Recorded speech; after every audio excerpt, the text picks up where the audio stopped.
Premier League history is lit with many great Coles. We've got Andrew, Andy, the goal Cole. We've got Ashley, Cashley goal. And we've also got Joe, the trickster Cole. And the new kid on the block, Cole Palmer, might be cementing himself amongst those memorable Premier League players. But it's early days, so we'll see if he'll make it. But he did something special this weekend, and we're going to talk about that. And we'll slip inside United in this episode of One Kick from Glory. It's just me and Craig here today live. Yeah. And we're going to have some comments from Matthew and possibly Mark later on to just discuss their thoughts on the weekend's games. And we're going to start off with that massive win by Chelsea at Stamford Bridge, a 4-0 resounding victory, a kind of game and kind of performance that you really want to see from a team that are really doing all they can to show that they mean business. I should say 4-2, it's not 4-0. 4-2 win. 4-2, yeah. A 4-2 resounding victory. A game where it could have gone either way. And I think Chelsea would feel very happy that they got all their goals and all their business done in the first half and defended well in the second half. For you, Craig, how impressed are you with another good Chelsea performance? Done great. I do another podcast every week and we talk about Chelsea, and they've done very well. They've from the first game against Man City, I think the manager was trying to work out his squad. As soon as he brought Sancho into the team, it just clicked. Sancho's got 3 or 4 assists already, or 3 assists in 4 games since he's starting in the team. I don't know how Man United let it go with him, but he's a quality player. Cole Palmer's done so well. He's been a class. He's been their best signing on the Toboli. 100% been their best ever signing on the Toboli. Caicedo had a great game. I think Enzo and Fernandez and Caicedo are finally working together, and I was working now. I was very skeptical of Enzo and Fernandez and in that midfield with Caicedo, but he seems to get something out of them too now. And you got Nicholas Jackson, who I said many weeks ago that this kid is a top quality player. There's a player in him. All he needs to do is be more consistent in front of goal. I'm still getting offside all the time. I said to Matthew a couple of weeks ago, and he's proven me right. He's getting goals, he's getting assists. Cole Palmer's just another level. You've got Madueke as well doing well this season. I know he hasn't scored for a couple of games now, but he's really got that pace on the wing. He's really buzzing with confidence. You've got Luai Colwell as well doing well at the back. You've got Sanchez, who sometimes for me is very erratic as a goalkeeper.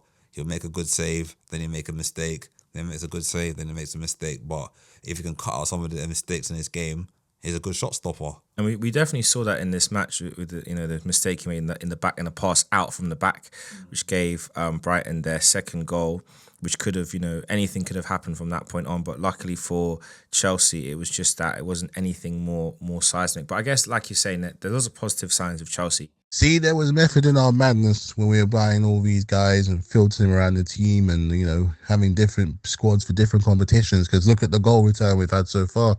Top scorers in the Premier League as of recorded. Another slobber knocker on Saturday against Brighton. Very entertaining game for the right and also the wrong reasons. But going forward, it's looking fun at the moment. We got so many contributions. Manoni getting a hat-trick very early on. Nicholas Jackson slowly improving in front of goal. I know this game that went by, okay, it didn't exactly work, but the West Ham game he did. So it's little bits of progress getting on, getting in the goal action, but at least that he's still there. If he's not scoring, he's assisting. Sancho, as I said before, slotting into a system, 3 assists and 3 appearances. He hasn't even but the point is, he's getting in on the action. He's making himself involved, which is way more can be said for his time at Manchester United. I think the last time he scored was against us in the first place. You've still got other options in João Felix, who plays in other cup games. You've still got options like, Pedro Neto, who also plays in Champions League, Champions League, but Conference League and League Cup games and things like that. So we've got so many options. Mykhailo Mudryk, we've still got to talk, about him, but I can't not talk about Cole Palmer at the moment. Quite possibly the top 3 Premier League players in this current moment, of which I've got to get onto that, because what a player. What a joy to watch, man. Seriously. So lucky to have him. We're going to talk about the main man in a moment, but this game could have gone either way, and I think Brighton had enough chances and made enough of a threat and pressure on Chelsea to, maybe go out of the game feeling a bit annoyed that they came away with a loss and not a draw or even more. you almost have to look at Chelsea and think that actually what happened is that they just decided that the best way to play was around Cole Palmer. And I know Sancho coming back into the team has helped bring Palmer to life a little bit, but it almost all the talk at the beginning of the season was that Chelsea were going to be a system team. Their coach is Pep assistant. They're going to play in a system approach, and Palmer might not quite suit a system approach. And it's almost like for the first 3 or 4 game weeks, they played in a system approach and then just was like, do you know what? Like, we have one of the best players in the world here right now. Let's utilize him at what he's actually good at. And as has been seen from him scoring 4 goals in 20 minutes, which is absolutely ridiculous, he has managed to dominate and really, really put himself together in an incredible way. Now Chelsea look very good going forward with Palmer, Sancho, Madueke, Neto, the likes. They've got a lot of options in them attacking spots, but defensively are a little frail still, and can definitely be got at. So I think it'll be interesting to see how Chelsea do in a couple of weeks when they come to Liverpool and have a real test. I know that they're still fine-tuning their team and they're balancing midfield. Obviously, Enzo was in there alongside Caicedo this week. They've obviously got Lavia, who they can rotate in. I think he came on off the bench for Enzo Fernandez. So they've got options in there, which is quite good.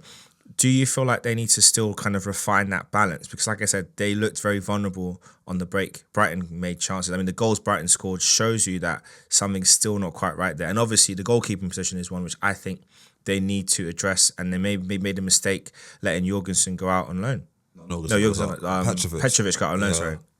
I feel that, like, I was saying last night on another podcast, I feel like Petrovic was a good goalkeeper, did well last season, made some great saves. I think the reason why they loaned him out this season is to give him more experience. They felt that, he's a good keeper, done well for us last season, but give him more experience, like in another league. Like when they did Courtois back in the day, they loaned him out for 2 seasons. Then Peter Cech was still the goalkeeper. And then when Courtois came back, Courtois replaced Peter Cech, and Peter Cech got sold to Arsenal. So I thought they know what they're doing. I think they're going to give Sanchez maybe this season and see how he does. And then Petrovic will come back in the summer and be number 1 next season. I feel like they're just trying to see what Sanchez can do this season, and then they'll just weed him out. If he continues making mistakes in the summer, they'll get rid of him and bring Petrovic number 1 and maybe bring a number shot stopper. I'm a bit surprised they didn't go for Ramsdale in the summer because he was available as well. So I think we would have charged top dollar though, and also I don't know if we would really want to sell to a rival geographically, but not a rival in terms of trophies right now. Obviously, that can always change with Chelsea. But it's a good question though. As good as we are going forward, the worry is that in defence, you saw in the first few minutes just how suspect it can be. And it's not even necessarily that the players can't necessarily do their jobs, but it kind of reminds me of the game against Arsenal last season when we were cruising 2-0 and had no right to necessarily drop points at the game, and yet we did. Why? Because of casual complacency. And that's exactly what got us to both the goals. And where did the fault come from necessarily? For the most part, not even the defence, but indeed the man between the sticks, which is Robert Sanchez, who I've given the benefit of the doubt. He's going to be Enzo's number 1, and I'm going to have to back that.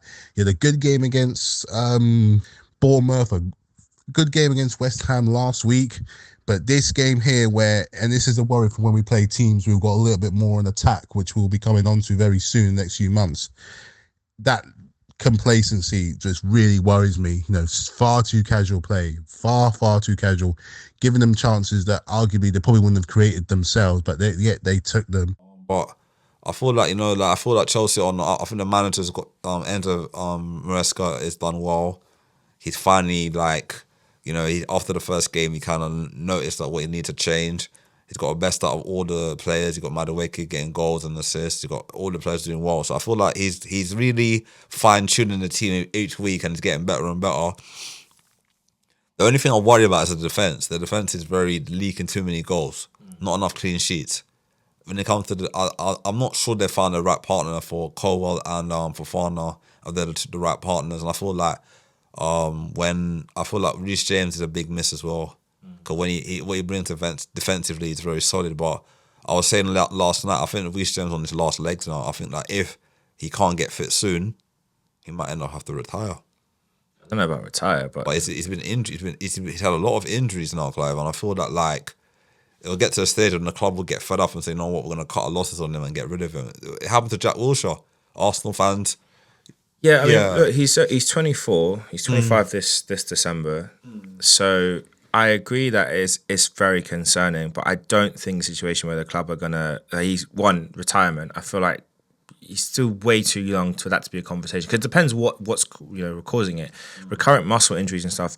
He just needs time to just get his body to just readjust and rebalance itself. So if that's what he needs, then so be it. But the key thing within that is, like we've seen so far at Arsenal with Thomas Partey this season, if the problem gets solved, you can play 3-4 games in a row and it's not an issue. Like Partey surprised us with his availability. They're not talking about his performances, but just his fact that he's physically on the pitch for 4 games, the Premier League this season, Champions League games as well, and no problem. So I think that's the key thing: is can they get James in a place where, like, okay, if he misses 6 months this season, so be it. But then after that 6-month period, is he now available and will he now be able to play 10 games and have no niggles? And obviously then you're going to have the ups and downs of performances, but then, you kind of live with that. If it means that he's fully fit, that's the big question. So I think for them, that's kind of where they would lean more heavily rather than look at it in terms of like, he can't stay fit, can't get fit. This is a problem. Like, he is still their captain and they'll want him on the pitch sooner rather than later. I think he's making an effort to get fit. I think maybe the medical team have to find a solution, as I said, for why he's getting his injuries, picking up his niggling injury. Because the season when Chelsea won the Champions League 2021, I think it was, he played every game.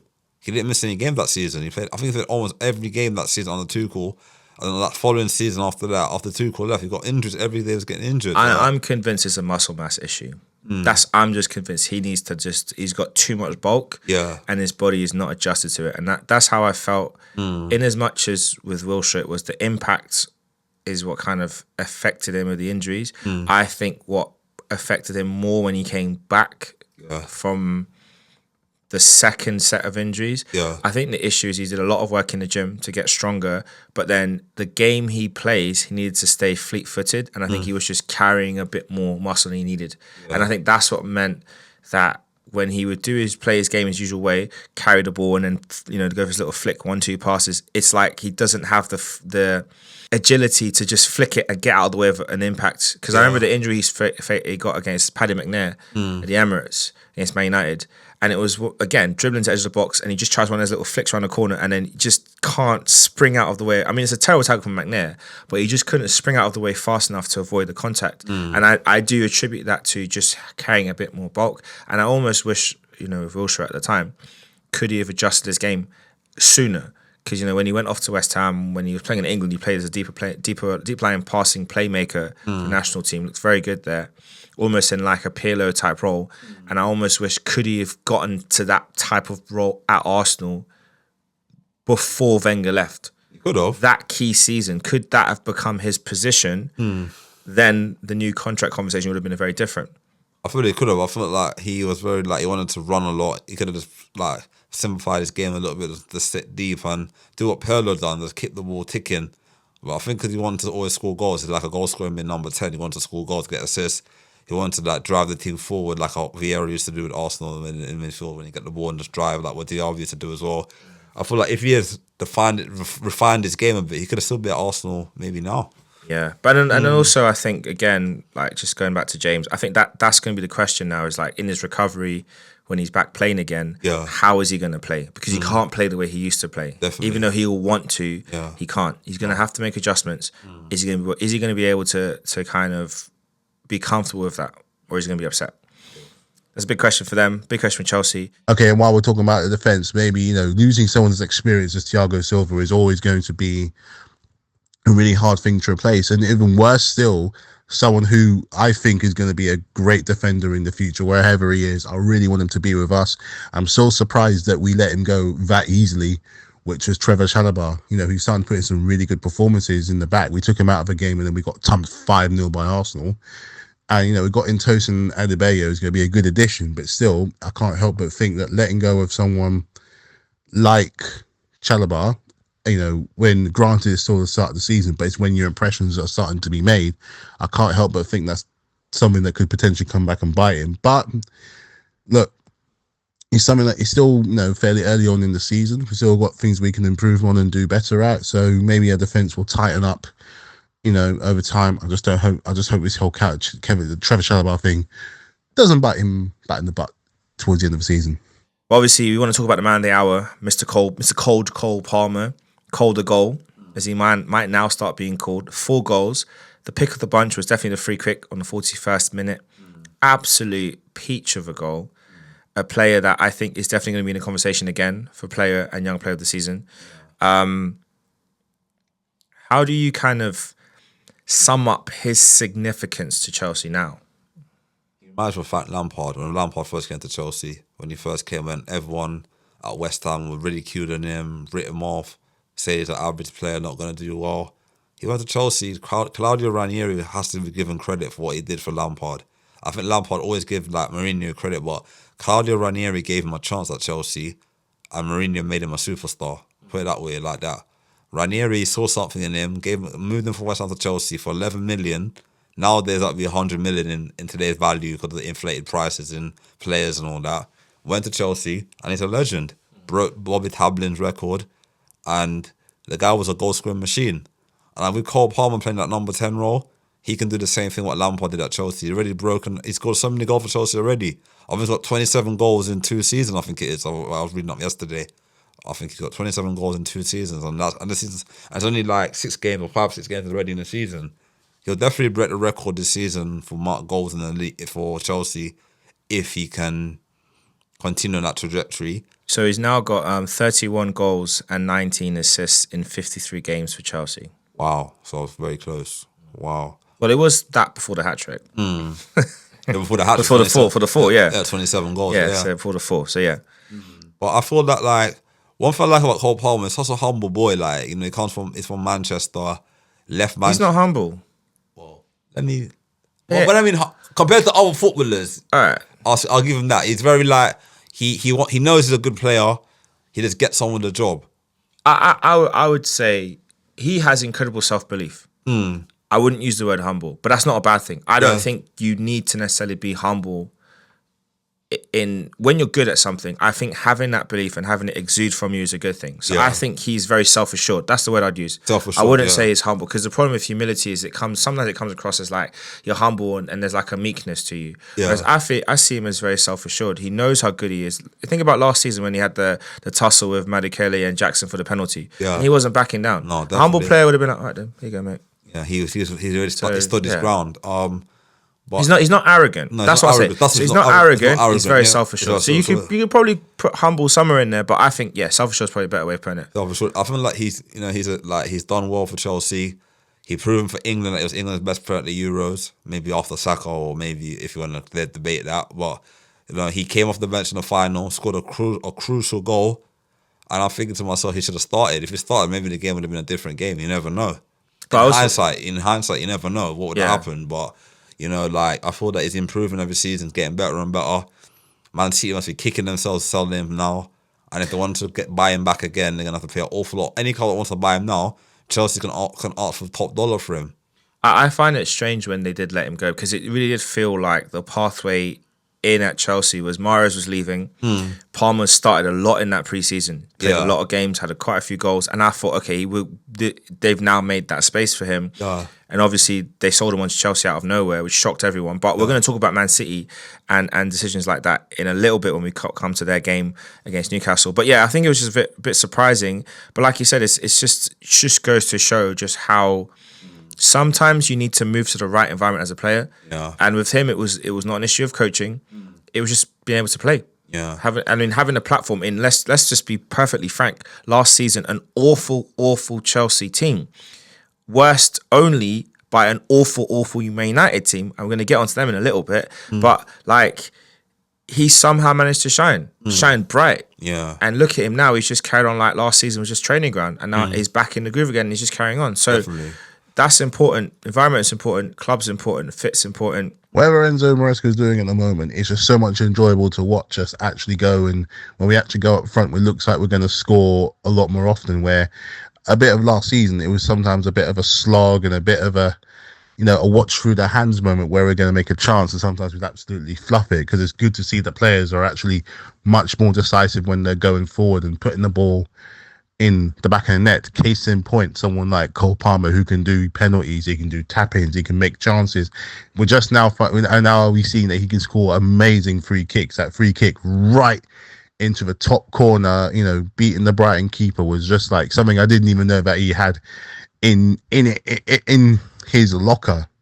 And I still think he's just so young. This is the reason why we tied him down to that massive contract, and in a way that we owe some kind of success, because a talent like that, you got to deliver, because you want him to stay at your club for as long as is possible. But like the options we've got going forward, is so exciting. I haven't felt like this in a while. I wouldn't even say we necessarily got a striker, a proper recognised striker, and we're still putting away all these goals. So even when we do go behind in the game, the whole Brighton game, and they got a goal back, I had confidence that this team was going to come back again.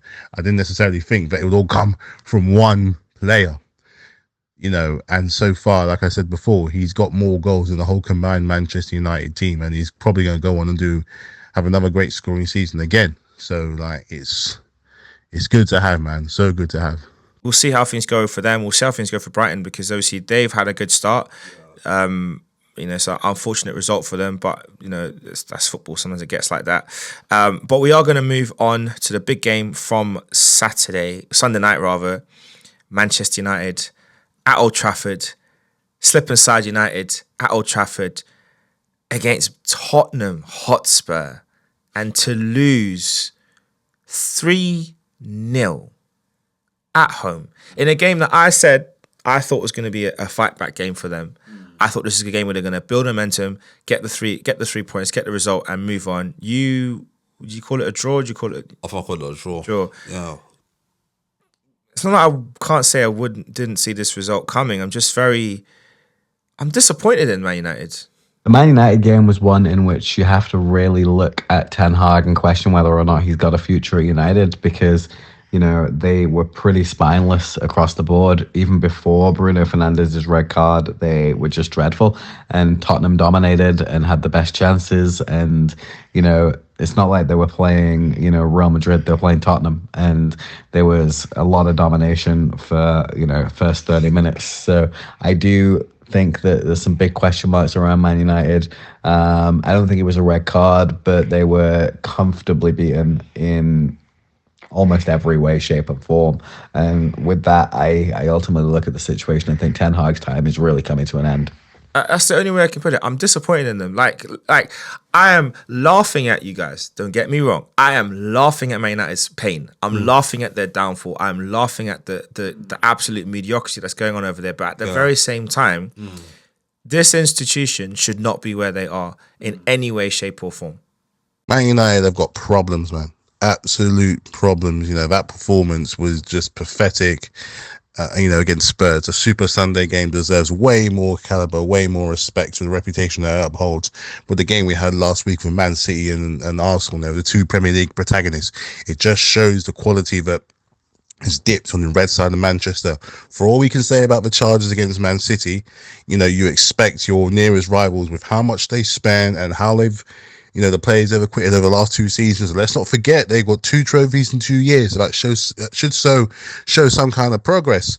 And yet you put up a performance like that. That Brennan Johnson goal speaks volumes of what is wrong at that club. How he's able to go from one end to the other, from their side of the pitch, and put in a cross so easily as if nobody was there to get to Brennan Johnson that easily. You wouldn't even do that.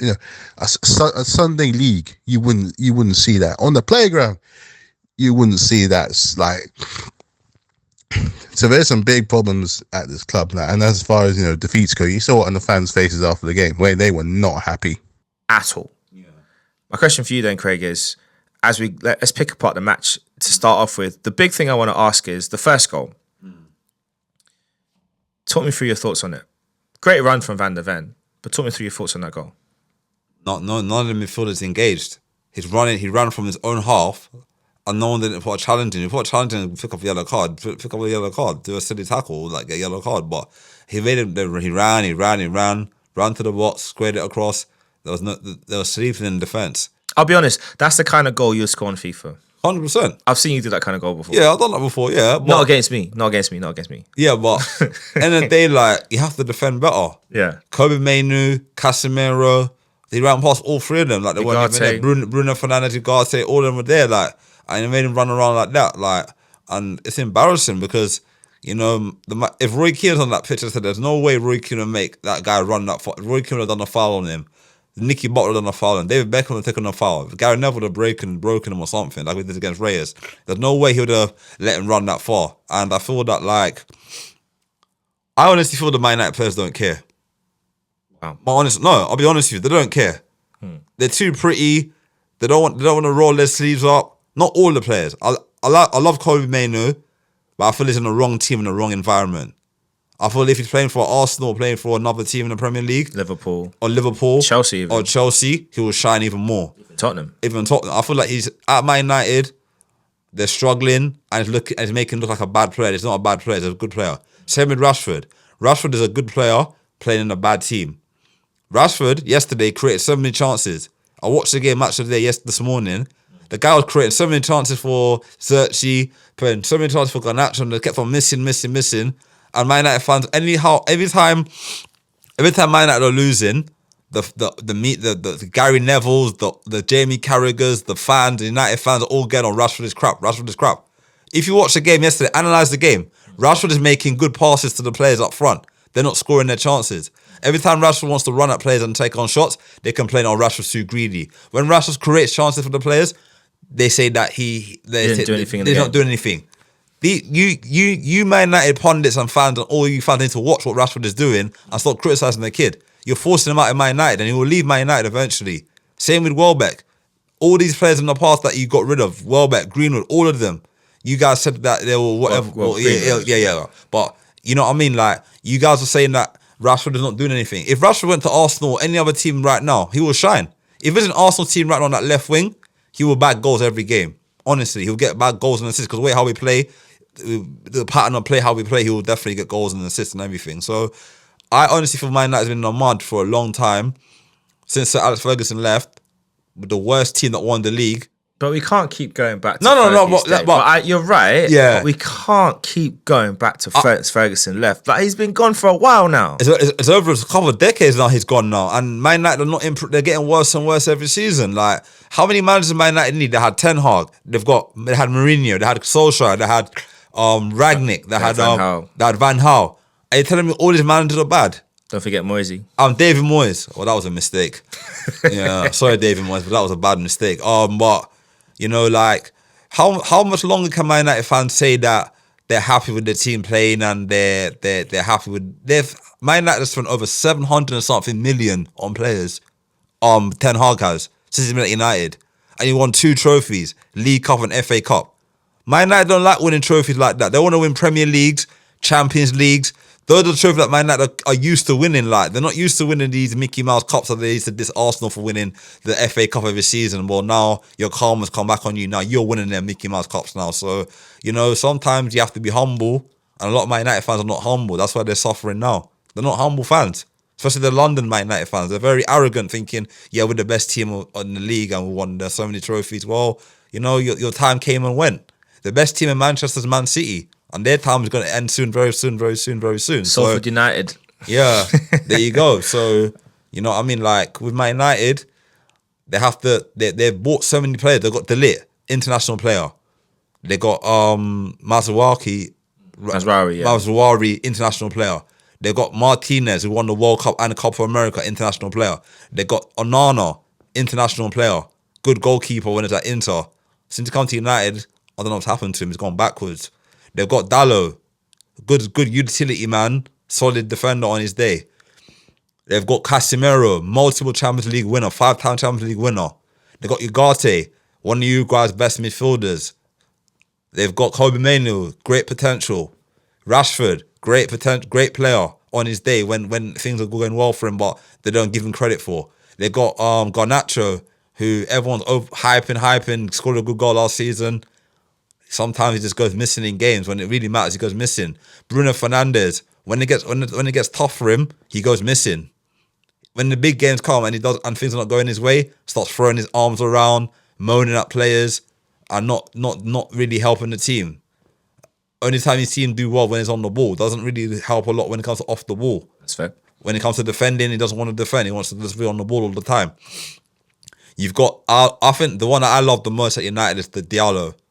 Ahmed Diallo, yeah. I think he's got the great potential. I think he's a very good player. He went on loan to Sunderland, balled out, and Sunderland did very well. They got Player of the Year in the Championship. He's a very good player. I feel like the only issue with him right now is injuries. If he can stay fit for a season, he'll do what he needs to do and he'll do well. You got the young players United got some good young players in the academy. I think it's about time that they start using the academy boys, because United, when they had the class of 92, that team done well. They won trophies. I think every minute they're buying all these expensive players, it's not working. They bought Casemiro. Hasn't worked. They bought Ugarte. The jury's still out on him. He's still got time. Ugarte, well, that was a bad match for him. Yeah. You got all these players out there. The only best signing they made was Bruno Fernandes. Was a good signing when he came in at the time during lockdown. It was a good signing. Very good signing. Very good signing. He became captain, scored an awful lot of goals and whatever. But you need more from your captain.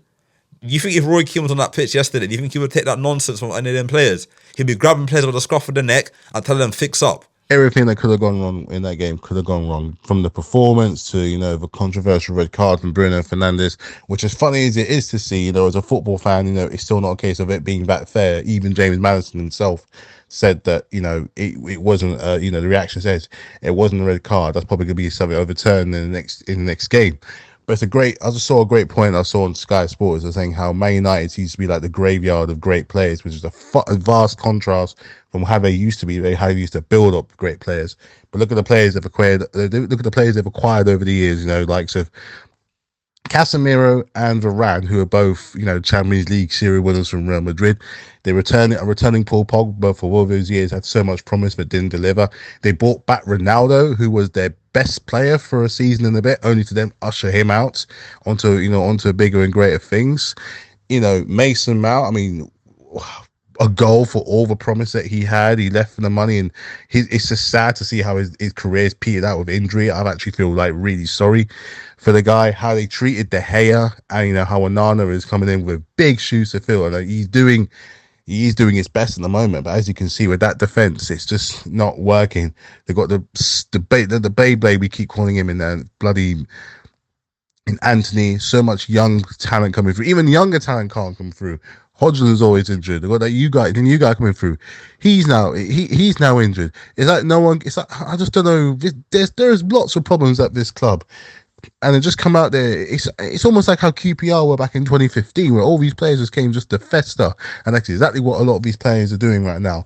They are festering and stinking out what are bigger problems at this club. But at the same time, you're right. I think Keane's personality will be very different in this situation. But going back to the point when you said that you think the players don't care, there's very little you can do as a captain if you think your players don't care. And I want to talk about the manager, but before that, I do want to talk about one instance in the match, which is Fernandes' red card for the tackle on James Maddison. Yeah, I think that's a bad decision. That's not a red card. He slipped. It's a yellow card. Now, my only issue with that is, because I have a massive issue with referees in general this season, because I just feel like they have, it's like consistency is just a word that doesn't exist in their dictionaries, and all that exists is we do what we want and we want how we want it, and that's it. But he's clearly slipped. His foot's gone very high. Yeah, he's not really touched Maddison. Madison died. So Madison, well, it's not died. No, Madison's he kind of, made a meal of it. It's gamesmanship. Madison's is gamesmanship, and I don't like that. I really don't like that in general. I think he took a long time to get up. Made it look worse than it was. The referee didn't really see it properly, and I think what the referee could have done and should have done is gone, I'm gonna go yellow, and I'm gonna say to my assistant, look, VAR, can you just quickly check that? I just in case, I'm not sure. Yeah. I saw his leg was high, but I'm not sure. Can you just double check? Yeah. Was there sufficient contact? Sufficient contact to upgrade it to a red? That's what I'd say. Yeah. I mean, look, I'm gonna give it. So look, I've given a yellow, but can you guys just check it? Because I'm just not 100% sure if it was sufficient contact, and if I need to review it on the monitor, I will. Yeah. Because they can do that, Of right? course. Yeah. That's what I would have done. Give me a Yeah. yellow card, and then VR would review it, and then we'll wait. and then so have a look at the monitor and look at it. Okay, fair enough. Upgrade it, red card, fine. But the fact that you're not sure, and the problem because he gave a red, VAR can't then intervene and say, actually, I mean, to be fair, they could have intervened and said, no, actually, I think that's not right. He looks like he slipped a little bit. Just review at the monitor. They could have done it last season. This year they've been told to not interfere less. So because of that, they can't interfere to say, oh, red is the wrong decision. Maybe it should be yellow. Yeah. However, if it was yellow was given, they could say, I think you should check it again because it might be red. Yeah. So I think he was very hard done by. But at the same time, we know how he tackles when he's frustrated. And I think it's not fair to judge a player on reputation. We had a lot of David Luiz and Xhaka who were constantly judged on reputation, even though like Xhaka was not really a dirty player, even if he might look at statistics, but he really wasn't. No, he wasn't, no. But that's just how he was painted. So whenever he did anything a bit aggressive, a bit extra, it's like to be a red card. I don't think players should be judged like that. Oh. I think that was a bad call from the referee, and I think that really messed up whatever game plan Man United had.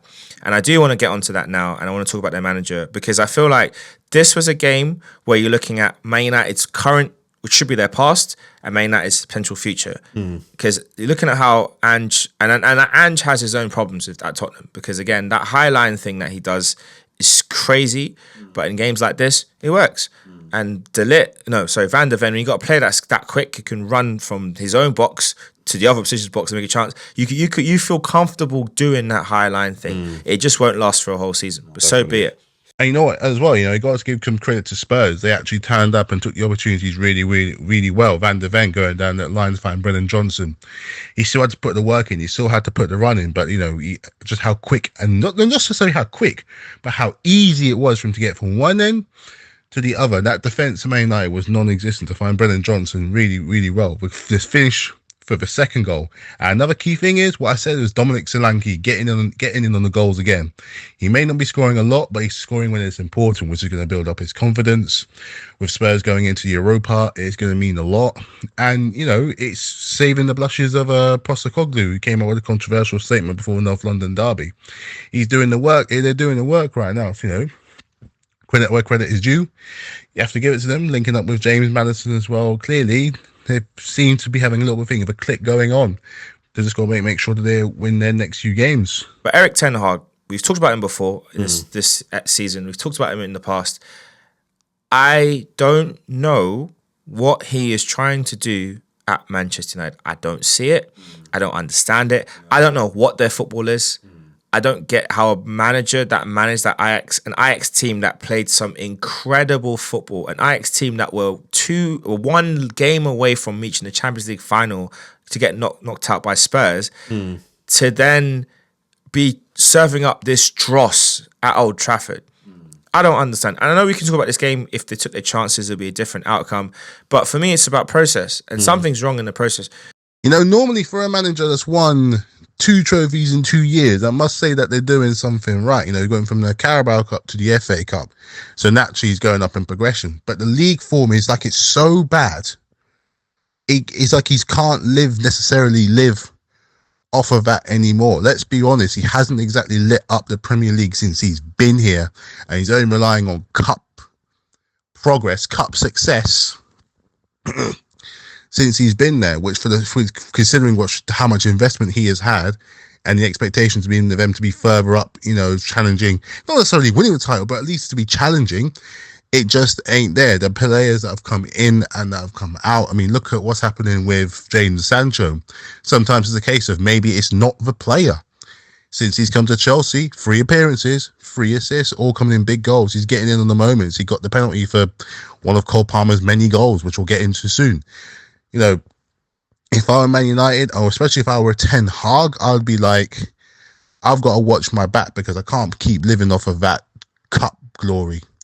It's just not good enough. 5 goals since the start of the season, and we're going into October. 5 goals for Manchester United. Cole Palmer has 6. Haaland has 10. He scored twice as many goals as an entire club. That, by many reasons, is why I think he'd be watching. To me, I think he's got one, maybe even 2 games, Porto and Villa. So he's got a job on his hands. Help me understand what on earth he's doing and trying to do. There's no system. He's a Dutch manager. Dutch managers are very good. Look at Arne Slot, for example. Arne Slot's got a system how he plays. He plays with like that guy, what's his name? Gravenberch in that number 6 role. And he plays attacking football. 1 holder, 2 eights, and Salah on the left, Jota on the right. No, Salah on the left, Diaz on the right, Diaz on the left. No. And then Diaz on the left, Salah on the right, and then Jota through the middle. Or Gakpo, or Nunez, whoever up front. Man United, I don't know what system they play, man. They play Rashford on one wing, Garnacho or something on the one wing, or Dallo on the wrong wing. Not that, I mean, Diallo on one wing. And they play like Xerxes or Hodgson up front. I don't know what system they play. To me, I'm not really worried about the system in terms of the tactics. It's the tactics. It's the build-up players. I don't know. Like I actually had a good attack. He had De Ligt, he had De Jong, he had Van der Beek. He had a great team. He had Tadic was there as well, I think. Tadic was there. He had a great team of great players. Since they come to United, and Anthony was there as well. Anthony was there. Anthony was their best player, well, one of their best players at the time. He was doing well. Since they come to Man United, I don't know he's won 2 trophies, but like, if you really deep it, has been really entertaining football. The only game that he played that was very entertaining to watch was the cup final when he beat Man City, when he stopped the juggernaut of Man City winning the cup final. But he's gone backwards again this season. He struggled against Fulham. Very lucky to win against Fulham. They got battered by Liverpool at home. They lost against Brighton. They're not playing good football, and I feel that like plus the European defeat and the draw. So the defeat or the draw. Yeah. Man United needs to come back with have an identity again, because it's not an identity to watch. It's very boring football, and the fans are ready always first to blame Rashford or target the guys who are putting the effort. Rashford puts a lot of effort into the team. You might not think he does, but if you look at him off the ball movement, he's always running, always running the ball. He's not one of the players that's always hiding. You know a player if he's hiding. I play football. I know when a man is hiding. When you're losing the game and you give him the ball, he doesn't want the ball. You'll be like, oh, I don't want the ball. Rashford always wants the ball, demands the ball. Certain players in that team, don't when they're losing, they'll go hiding. Kobe Mainoo doesn't hide. When they're losing, he wants the ball. Certain men in that team are hiding when they're losing. Like, it's all good and it's all fair and good saying that we're trying our best and what. They're not trying their best. It's pathetic. I'm not a United fan. I'm being emotional for Man United. What am I being emotional for Man United for? I don't care.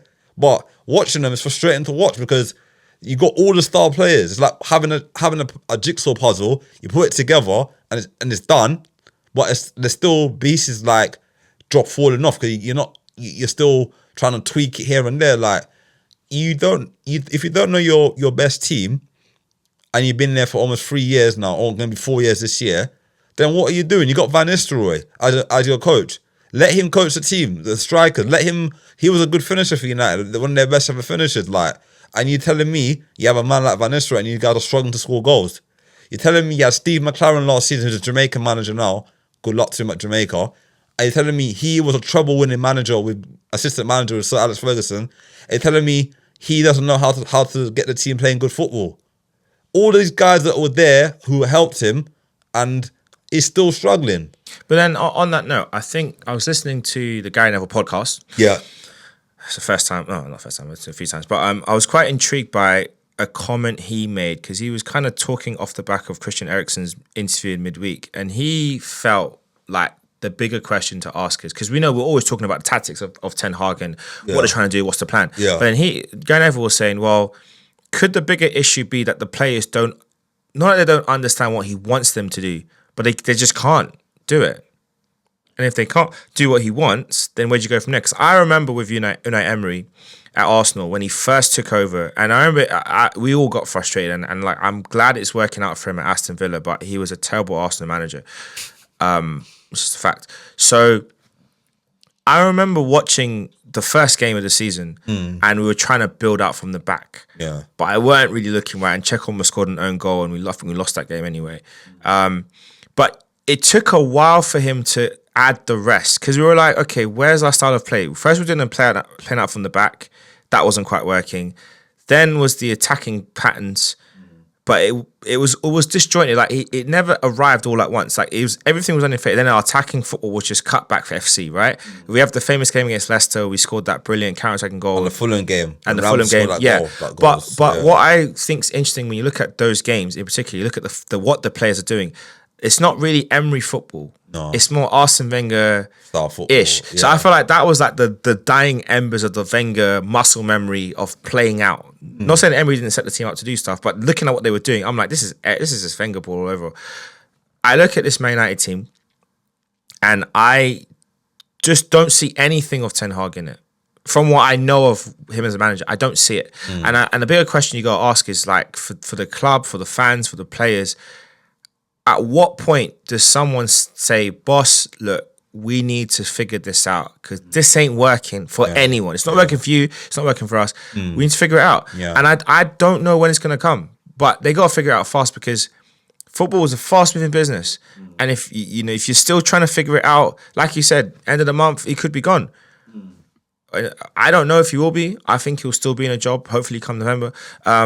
But something's got to give. Ineos are going to invest a lot of money into Man United. They're going to try and they spent a lot of money. I mean, the Glazers have spent a lot of money in general. Ineos are now involved trying to help bring this together. But even if you look at the signings they've made, where is it clicking? Xerxes is a good, young, promising striker. Did some good stuff last season in Serie A, but he's a raw project. Again, and I feel like I'm contradicting myself because it's like you got to commit to a project and do the right things. But you already have a project striker in Hodgland. Why have you going to sign another one?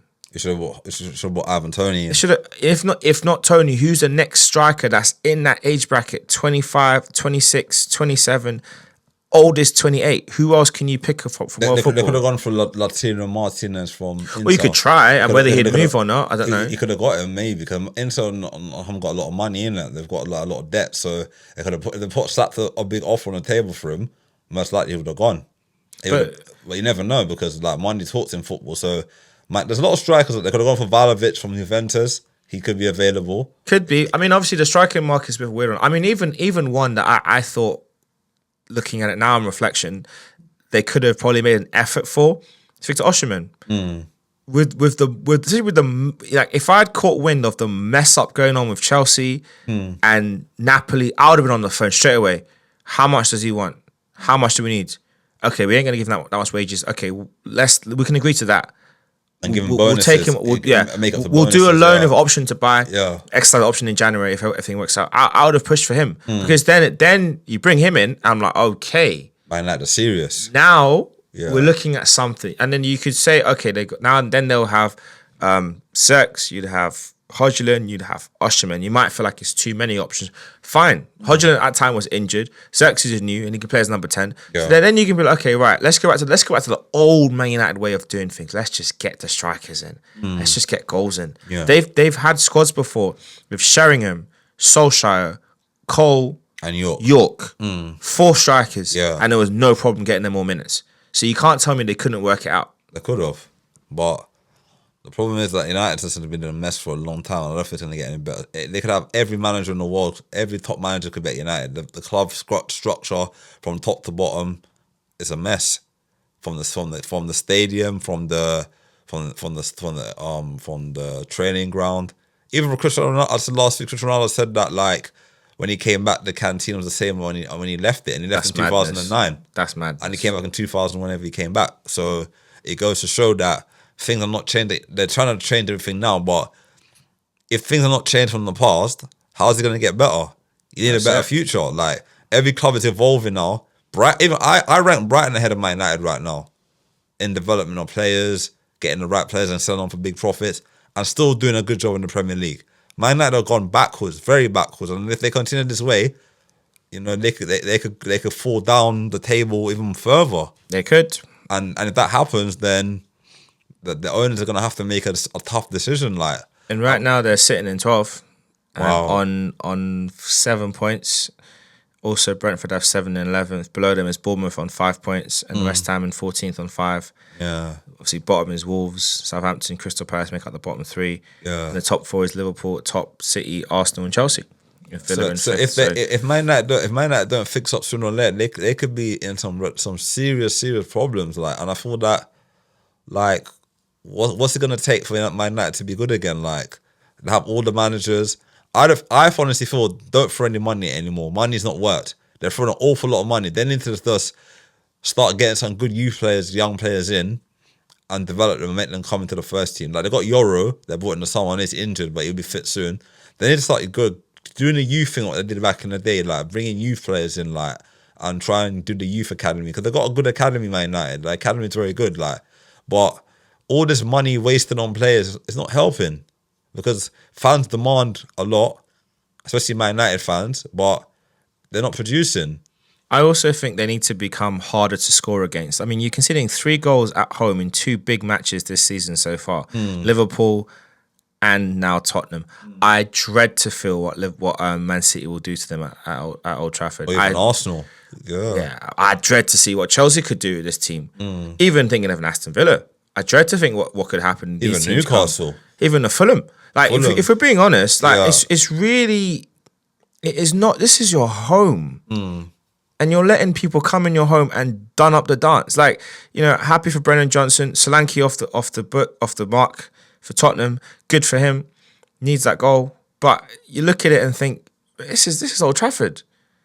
When Arsenal still got to Old Trafford back in the day, that was a hard ground to go to. Very hard We got ground to go to. We got some spankings, the 8-2s, the 6-1s, and Hey, that's not about 8-2, bro. It's dead, that one. yeah, but it was hard. It It was was harsh. tough times. But yeah, I think there's work to be done. It's interesting to hear like the names coming up is actually Potter and someone like Gareth Southgate, of which I don't think they'll welcome either name. The simple fact was Potter, regardless of what happens for his time at Chelsea, the guy is known for playing some really good football, and it could be maybe a little bit of a chance of redemption. The football they're playing right now is dog.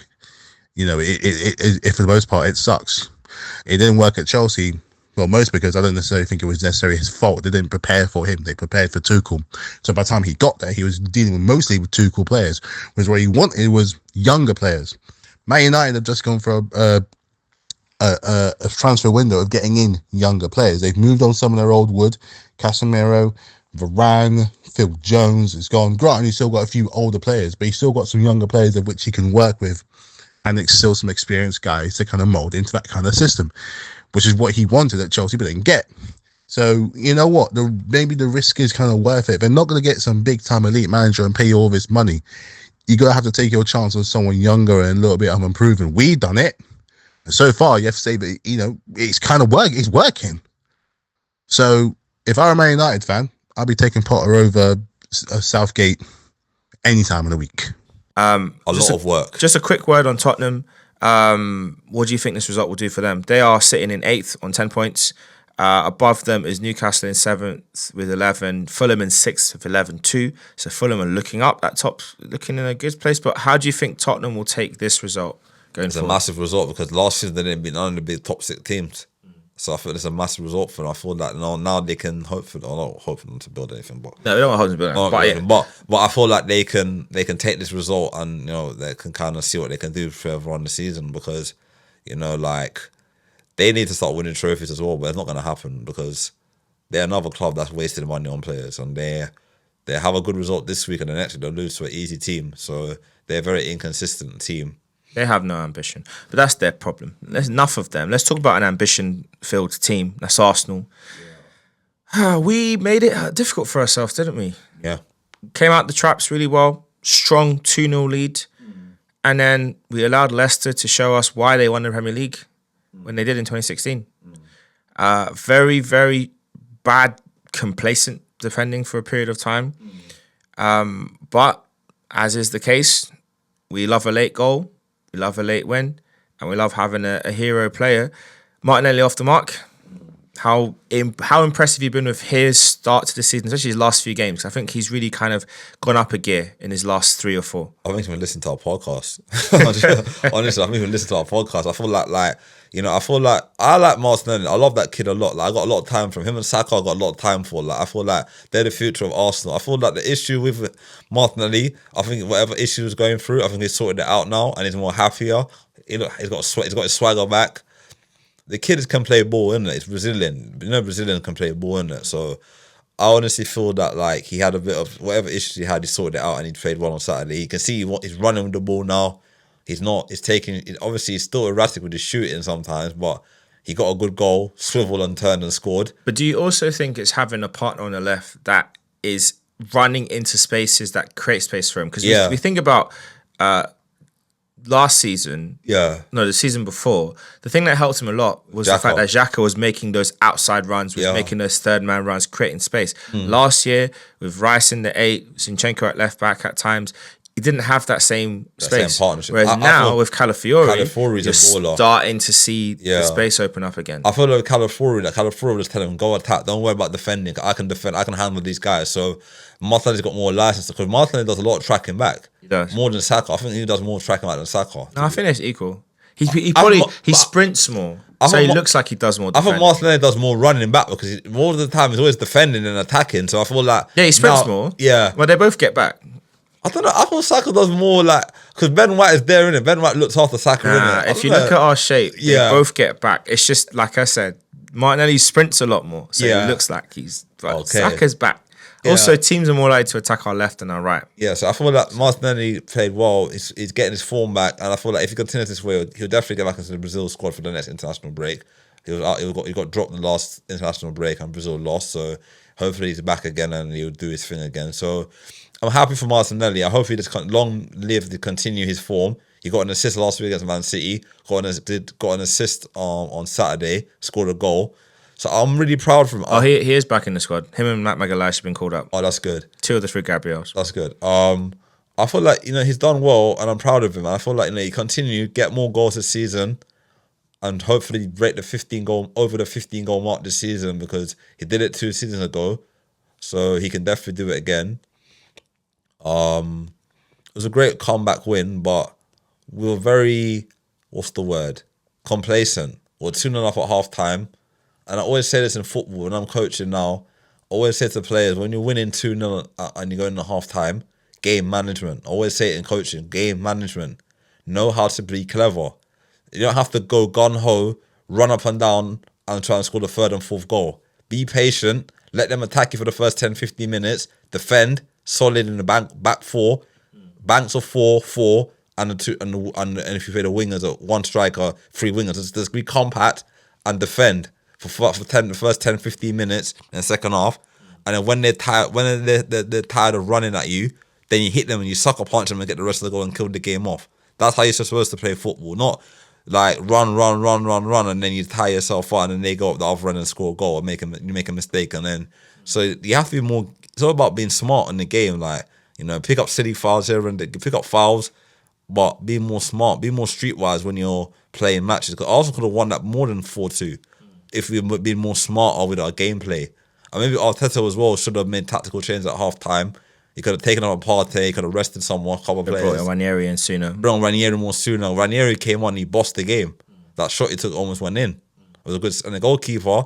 Great game for him. The goalkeeper made some great saves for them, hands down. He made some world-class saves on Saturday. Like I was like, wow. I thought special mention out is to the Jurgen Timber playing at right back. He's really versatile, man. He looks better at right back than left back. And Calafiori and him together, that's a solid back 4. I think someone like Ben White is gonna find it hard to get his place back in the team when he's fit.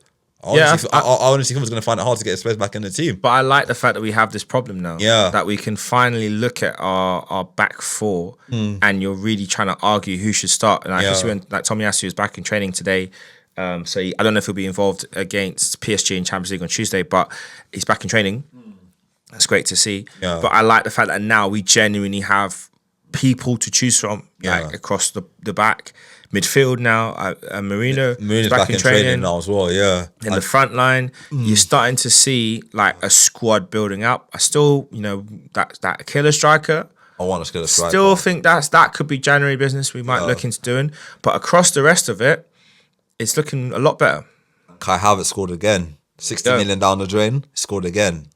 I think one thing I like about Kai Havertz, he's a trier. He never gives up. The goal he scored on Saturday, the way how he scored it, he never gave up and he gambled and got a goal. Poacher's goal. So I feel like if he can get more than 20 goals this season, that can help us win the title. He needs to get more than 20 in this season to win the title, because if you don't get a strike, if you get a striker in January, can rotate Havertz and the striker. But even then, I think, like I said before, like or another podcast, last season we scored the most ever goals of any Arsenal team in the Premier League. So clearly, it's not an issue of volume of goals because we've kind of worked out how to spread it across the team. I think the key issue is in the games when it's really tight. Yeah. Like not so much the Man City game, but maybe like Man City away last season. Yeah. Who's that player that can change the game for us? Who's that player that can come on? Or even like Bayern Munich away, second leg last season. Who's that player that can then make things happen? I don't think we have that in our squad yet. And maybe that a player might develop into that. Maybe a Wanyeri. Maybe he might become that player. Maybe Martinelli might unlock that again and show more of that because Saka can do it, but he can't be the only one. Trossard is showing that he's a reliable goal scorer, but sometimes his performances don't really... Not consistent. match his output. But who can step into being that clutch player? Because we just don't have it right now. I honestly feel, when I look at Wanyeri, I don't want to put too much pressure on him. Yeah. You know who he reminds me of? Who? Bayern Munich midfielder. Oh, Musiala. He reminds me of Musiala. You know what? I know people are going to say he might be deluded, but no. Watch Musiala and watch Wanyeri. When Musiala gets the ball, his first thinking, not playing it back, forward. Just go forward, yeah. He's got the ability, he's got the agility, he can jinky and do his thing. When I watched Wanyeri on Saturday, the guy has no fear. He's a 17-year-old kid and he's playing against men. He reminded me like Cesc Fabregas when Cesc Fabregas first came on the scene. Like everyone's like, "Who's this kid? Where's he from?" Like highly rated at Barcelona. Arsenal stole him from next to nothing. And Ranieri is an academy boy. The game that impressed me the most when he came on against Tottenham, when he sent 2 men to the shop, send them to the shop, send them to Tesco, go buy me a sandwich and come back. And then I said, you know what, this kid is good against that hostile ground, you know. And he did that against these grown professional men. And this guy's got something about him. I was a bit disappointed he never got a lot more minutes, but I think Arteta's been smart with his minutes. But I want to see him in, But I want to see him get more minutes. I want to see him get more minutes in game, even on 45 here, 45 there, because this kid has got the potential to be one of the best. Well, we'll see how it pans out. But you see with potential, sometimes with potential, you have to be humble with potential because sometimes if it gets over your head. I think he's got a good family and he's got a good people, advisors around him that will keep him grounded. And he's got the captain who's under the captain's wing, who's been there as a young prodigy and is highly rated. And they've been very close actually. I think Odegaard's done a really great job of bringing Wanyeri under his wing. And Saka's been helping him as well. Yeah. So I think I don't think there's too much of a worry about that. I think the key thing with Arsenal now is, as Odegaard is still out, how do we bring more of that creativity? We made a lot of chances on Saturday. So on a different day, we had 35 shots. They had 5 shots, 3 on target for them. We had 16 on target. So clearly, their keeper did really well, but he made 13 saves. Raya made 1 in the game. So their keeper did really well, but obviously the clinical finishing needs to be refined. That's a big thing we got to work on. Maybe we need to go to Dubai again. maybe a January holiday to Dubai will help again like last season. Maybe that will be the trick. But one final thing before we wrap up today, I do want to talk about. I mentioned Man City. They drew away to Newcastle. Oh, did they draw? You did, yeah, you did. You called it right. Tough game for them. But such is life. They couldn't get over the line and get 3 points. Be humble. But one thing I do want to talk about, because obviously the big thing, and not so much about the game, not really bothered about that. It's interesting looking at how many of their academy projects this past weekend had big matches or key crucial matches for their teams. You look at Sancho's assist for Parma, you got Rodgers who scored for Aston Villa, you got Liam Delap who scored 2 goals for Ipswich, and of course you can't forget Cole Palmer himself, who bagged 4 goals. Yeah. And I just find it fascinating how you got 4 players, all part of Man City's academy, and yet none of them made it into the first team consistently. I know, like I said, Palmer got some games in pre-season. Liam Delap got a couple of games when he was there. Sancho didn't obviously take the first team, neither did Rodgers. And yet, these guys are looking at, they're carving out a path for themselves now in the league. Do you think that's a major failing on Man City's fact that they haven't managed to bring in more players from their academy? Rico Lewis, Phil Foden. That's it. And Oscar Bob. Yeah. those are the three that we can think of, and I would only really count Foden and Rico Lewis as established because they're the only two that really have broken through and are you could classify as definite first teamers who start. And Oscar Bob is like it's still a projecty type thing, but the other two, they're certified first teamers. Why is it that they haven't created a platform, especially thinking about Man City? Like I said before, when Mahrez was leaving and how Palmer was seemingly getting that right wing spot as a rotation option, and yet they've gone out and spent money on other players. Like, why is it something that's not spoken about more? Man City don't. I think Man City. I don't know. Man City don't believe in their youth players or not. I don't think like Guardiola doesn't really. I don't know. That's a very tough one. When Guardiola was at Barcelona, he really relied on the youth team. He had Pedro. He promoted a lot of like Busquets. He really relied. He had like Thiago and Cantona. He had them players in the team, but I don't know why he didn't. These guys are good players. Like I don't know why he didn't give them an opportunity at City because. But Lavia, he thought Lavia as well. Lavia was in the City Academy as well. I mean, I guess the other thing as well is you think about their midfield. Yeah, I can see why Rodgers, Lavia, Rodgers there definitely probably wouldn't have gone looking back like when he was coming through because you know you're looking at who was ahead of him at the time. Yeah, you know you had the likes of Gundogan, you had the likes of Bernardo, and you had the other guys as well, Fernandinho as well. But Fernandinho. I think, but then obviously when you're looking at him getting close to when he was getting ready to leave, you could see a spot opening up. I think Lavia is probably the bigger one. I'd say that's a strange one because by the time Fernandinho had left before Lavia went off to Southampton, so it was just Rodri.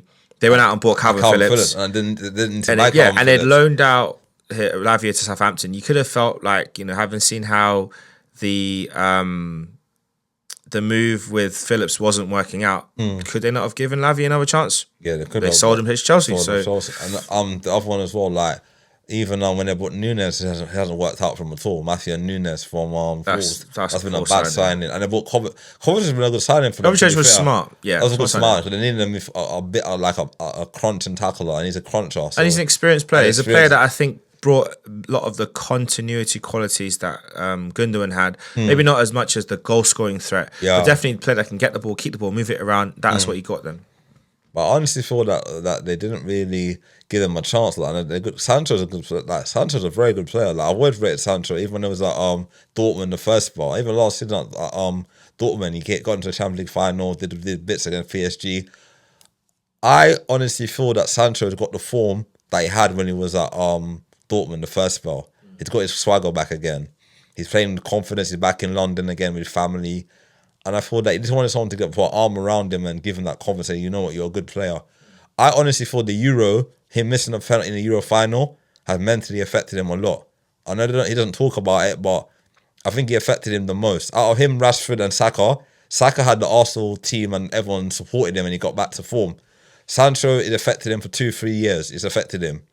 He might not talk about it. Maybe in the future he'll have an interview and talk about it mentally, how it affected him. Rashford was able to brush it off and, he was able to have a good goal scoring season. But I think Sancho affected the most. I mean, he was I think out of all three of them, Sancho and Saka were the two youngest. So Rashford was more older. But, I'm happy for Sancho that he's doing well now. And he's getting his form back. And hopefully he gets back into the England team again. I think there's a space for him in that England team somewhere. Rodgers will get a chance in the England team again if he continues with his form. Who else do we talk about? Cole Palmer has to be in the starting 11 for England next game in the number 10 role. There's no two way. I think he's better than Phil Foden in that role, and I feel like I would drop Bellingham into the number 8 role again.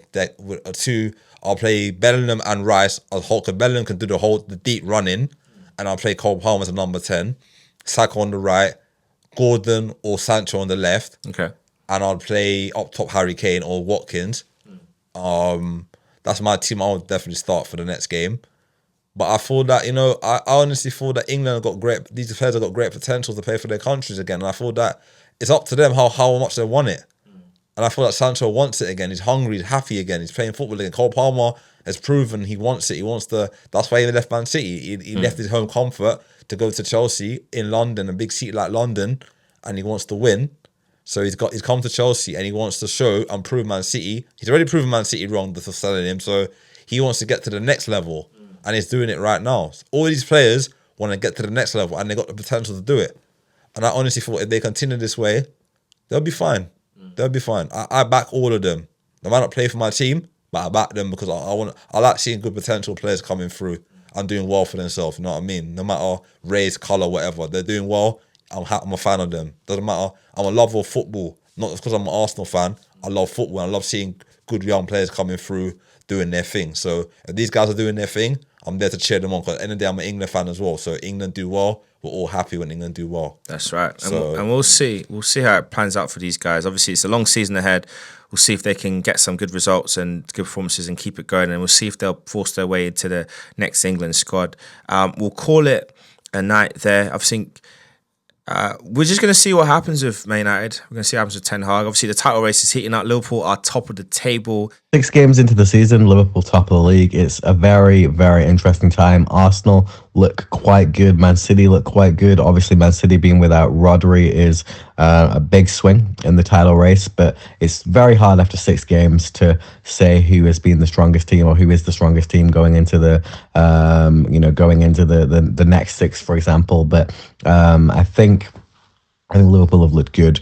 I think Arsenal have looked solid. And I think Man City have been Man City. Obviously, minus Rodri now, we can only hope that they will suffer miserably, and maybe even suffer even more miserably when it comes down to the 115 charges at case.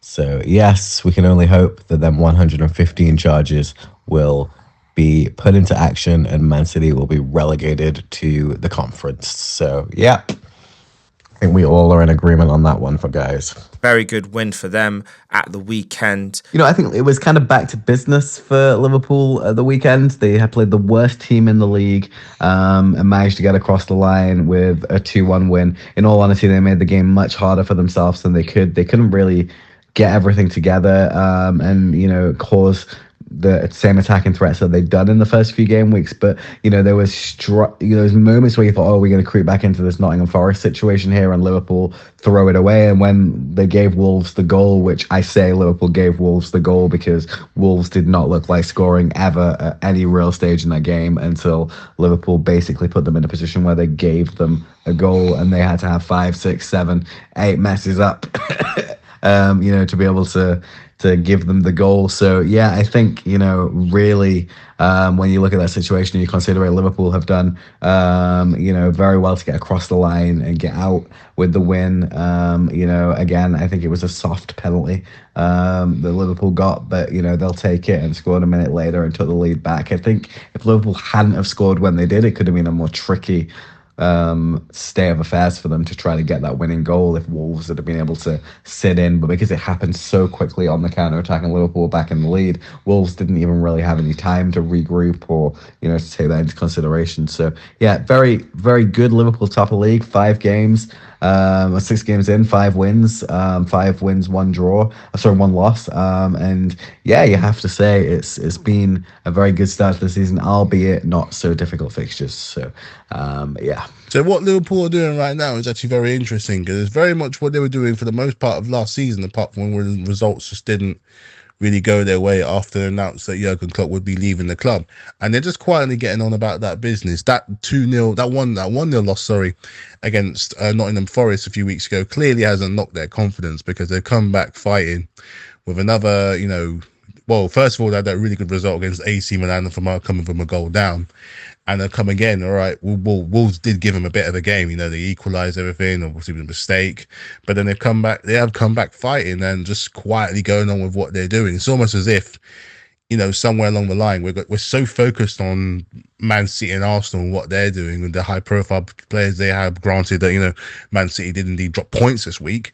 It's almost as if Liverpool, we're not necessarily thinking of them just because of what's happened with the squad, the fact that Klopp has gone, the fact that the morale towards the end kind of dropped off a little bit, but they've still got a lot of their main players, Jota, Salah, Van Dijk, Alisson, got Gakpo's getting a mention, Gravenberch is doing well, getting a mention. Okay, so they haven't necessarily added any massive. They haven't added massively in the transfer window, but that's because Arne Slot's still trying to figure out what he wants. Is working already with a very good team that has won pretty much every trophy in the last 4 years: Premier League, Champions League, FA Cup, League Cup. This is the club that knows how to win. With a team that knows how to win. The only thing he's going to necessarily worry about is the fact that the players I mentioned as of before, they're aging, they're getting older, and it's a good thing that not many of them left on when Klopp went. They stayed and they stayed loyal to the club. But he's got to worry about the fact that these players are getting older. But as long as they keep putting in performances, to stay fit, they don't get injured, there's definitely a case for them being in a talk for being at the top at the end of the season. When it comes down to the contract situation at Liverpool, I think there's really only one contract that matters, if we're being totally honest. Now, don't get me wrong, Van Dijk and Salah are great players.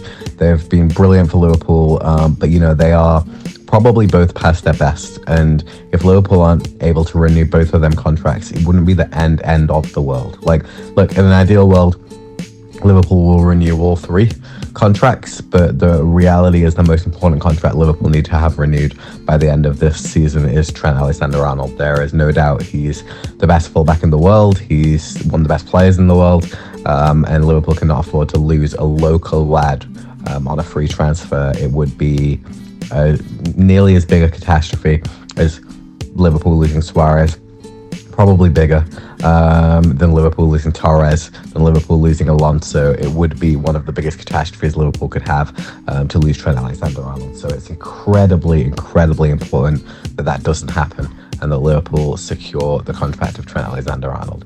Will it happen? I think it's touch and go at this moment, and I, as a Liverpool fan, really don't like to say that. That's us signing out. Peace out.